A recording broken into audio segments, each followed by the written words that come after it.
ದೇವರ ಪರಿಶುದ್ಧವಾದ ನಾಮಕ್ಕೆ ಸ್ತೋತ್ರವಾಗಲಿ. ಪ್ರತಿದಿನ ದೇವರ ಸ್ವರವನ್ನು ಕೇಳುವಂಥ ಪ್ರೀತಿಯುಳ್ಳ ದೇವರ ಮಕ್ಕಳ ದೇವರು ಇದನ್ನು ನಮ್ಮೊಟ್ಟಿಗೆ ವಿಶೇಷವಾದ ರೀತಿಯಲ್ಲಿ ಅದನ್ನು ಹೀಗೆ ಮಾತನಾಡ್ತಾ ಇದ್ದಾರೆ.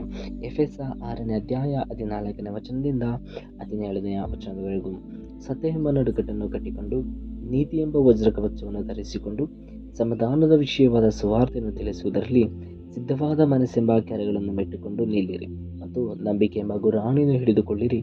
ಆದುದರಿಂದ ನೀವು ಕೆಡುಕನ ಅಗ್ನಿ ಬಾಣಗಳನ್ನೆಲ್ಲ ಆರಿಸುವುದಕ್ಕೆ ಶಕ್ತರಾಗಿರು. ಇದಲ್ಲದೆ ರಕ್ಷಣೆ ಎಂಬ ಶಿರಸ್ತ್ರಾಣವನ್ನು ಇಟ್ಟುಕೊಂಡು ಪವಿತ್ರಾತ್ಮನು ಕೊಡುವ ದೇವರ ವಾಕ್ಯ ಎಂಬ ಕಥೆಯನ್ನು ಹಿಡಿಯಿರಿ. ದೇವರಿಗೆ ಸ್ತೋತ್ರವಾಗಲಿ.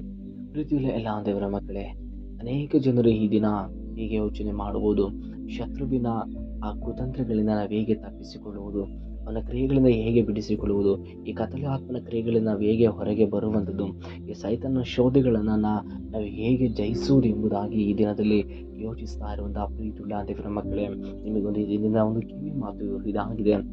ಹೌದು, ಸತ್ಯವೇದ ನೋಡುವ ಪ್ರಕಾರವಾಗಿ ಈ ಎಲ್ಲ ಆಯುಧಗಳನ್ನು ನಾವು ಧರಿಸಿಕೊಳ್ಳುವಾಗ, ಹೇಗೆ ನೀತಿ ಎಂಬ ವಜ್ರ ಕವಚಗಳನ್ನು ಧರಿಸಿಕೊಳ್ಳುವಾಗ, ನಾವು ನೀತಿ ಎಂಬ ವಜ್ರ ಕವಚಗಳನ್ನು ಧರಿಸಿಕೊಳ್ಳುವಾಗ, ರಕ್ಷಣೆ ಎಂಬ ಶಿರಸ್ತ್ರಾಣಗಳನ್ನು ಇಟ್ಟುಕೊಂಡು ಪವಿತ್ರಾತ್ಮವನ್ನು ಕೊಡುವಂಥ ಆ ವಾಕ್ಯ ಎಂಬ ಕಥೆಯನ್ನು ಹಿಡಿಯುವಾಗ, ಪ್ರೀತಿಯುಳ್ಳ ದೇವರ ಮಕ್ಕಳೇ, ನಮ್ಮ ವಿರುದ್ಧವಾಗಿ ನಿಲ್ಲುವಂಥ ಎಲ್ಲ ಶತ್ರುವಿನ ಕ್ರಿಯೆಗಳನ್ನು ಜಯಿಸಲಿಕ್ಕೆ ಸಾಧ್ಯವಾಗ್ತದೆ. ಹೌದು, ಈ ದಿನ ಯಾರ್ಯಾರು ಸೈತನ ಕ್ರಿಯೆಗಳನ್ನು ಜಯಿಸಬೇಕು, ನಾನು ಕೂಡ ಯೇಸು ಸ್ವಾಮಿ ಜಯ ಹೊಂದಿದ ಪ್ರಕಾರವಾಗಿ ನಾನು ಕೂಡ ಜಯವನ್ನು ಹೊಂದಬೇಕೆಂಬುದಾಗಿ ಯೋಚಿಸುವಂಥ ಪ್ರೀತಿಯುಳ್ಳ ದೇವರ ಮಕ್ಕಳೇ, ನಾವು ದೇವರು ಕೊಡುವಂಥ ಈ ಎಲ್ಲ ಕೃಪೆಗಳನ್ನು ಹೊಂದಿಕೊಳ್ಳುವಾಗ ನಿನಗೆ ವಿರುದ್ಧವಾಗಿ ನಿಂತಿರುವಂಥ ಎಲ್ಲ ಶತ್ರುಗಳ ಕ್ರಿಯೆಗಳನ್ನು ಜಯಿಸಲಿಕ್ಕೆ ಸಾಧ್ಯವಾಗ್ತದೆ. ಹೌದು, ಹಾಗಾಗಿ ನಾವು ಪ್ರಾರ್ಥನೆ ಮೂಲಕವಾಗಿ ದೇವರು ಕೊಟ್ಟಿರುವಂಥ ಈ ಎಲ್ಲ ವರಗಳನ್ನು ದೇವರಿಂದ ನಾವು ಪ್ರಾರ್ಥನೆ ಮೂಲಕವಾಗಿ ಹೊಂದಿಕೊಳ್ಳೋಣ. ದೇವರ ವಾಕ್ಯದ ಮೂಲಕವಾಗಿ ನಮ್ಮೆಲ್ಲರನ್ನ ಆಶೀರ್ವಾದ ಮಾಡಲಿ. ಆಮೇಲೆ